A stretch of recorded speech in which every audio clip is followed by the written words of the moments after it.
হাসি নেই বুড়িমা। কেন গো, কেন? আমার মায়ের খুব বড় অসুখ হয়েছে বুড়িমা। আমার খুব মন খারাপ বুড়িমা, খুব মন খারাপ। মন খারাপ করে কি হবে? তুমি যে মায়ের মেয়ে, তার মন খারাপ করতে নেই যে।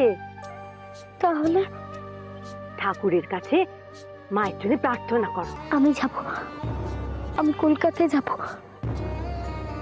আমি কালীঘাটের মন্দিরে গিয়ে পুজো দেবো বুড়িমা, পুজো দেবো।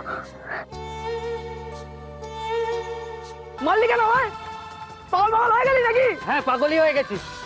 তোর মতো জানোয়ার ভাই যার থাকবে সে পাগলই হয়ে যাবে। তুই দাঁড়া, তুই দাঁড়া এখানে। আমি বাবাকে গিয়ে বলছি তুই টানির জন্য আমাকে মেরেছিস।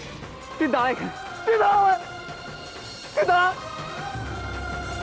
অনেকক্ষণ তানিটাকে তো দেখিনি, গেল কোথায় মেয়েটা? উঠে যে মেয়েটাকে খুঁজতে যাব সে ক্ষমতাও তো নেই আমার।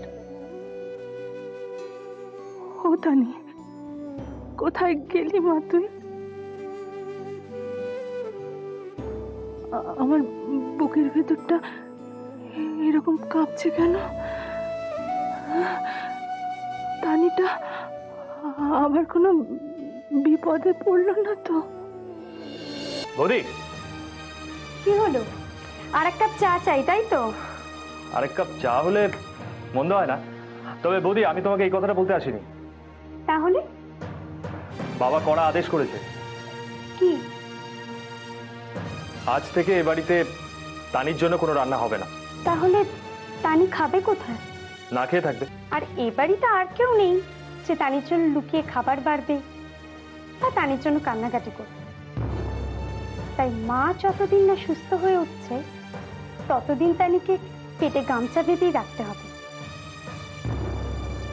কে জানে, না খেতে পেয়ে হয়তো তানি। বুঝেছি, তোমার খুব কথা বলতে ইচ্ছে করছে, তাই না? আমারও আমারও তোমার সাথে খুব কথা বলতে ইচ্ছে করছে মা। তোমার মুখে তানি ডাক শুনতে ইচ্ছে করছে। কেঁদো না মা, আর কেঁদো না। তুমি দেখো মা, তুমি খুব তাড়াতাড়ি ভালো হয়ে যাবে। তোমাকে আর বেশি দিন এভাবে কষ্ট করে থাকতে হবে না মা, কষ্ট করে থাকতে হবে না। তুমি দেখো মা, ওখানে গিয়ে তোমার নামে পুজো দিলে তুমি ভালো হয়ে যাবে। ইস, তানিটা কি বোকা!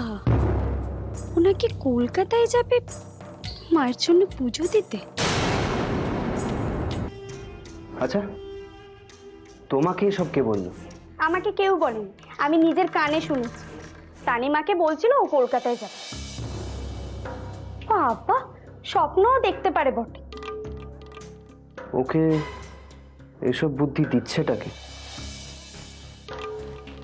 কে জানে, এসব আজগবি বুদ্ধি যে ওর মাথায় কে ঢোকায়। আজগুবি কেন গো? এরকমও তো হতে পারে তানি সত্যি সত্যি পুজো দিতে গেল কলকাতায় কালীঘাটের মন্দিরে। ইস, এতই সোজা? তা ওকে কলকাতা কি নিয়ে যাবে শুনি? তানি, আমি সত্যি বলছি, আমি সত্যি তোকে নিয়ে যাব তানি। বিশ্বাস হচ্ছে না, কিন্তু তুমি তো বলছিলে যে দিদিমণির টাকাটা ফেরত দিয়ে দেবে, কিন্তু তুমি তো সেটা করোনি বর্দা। হ্যাঁ, আমি বলেছিলাম, কিন্তু এখন আমি সত্যি কথা বলছি।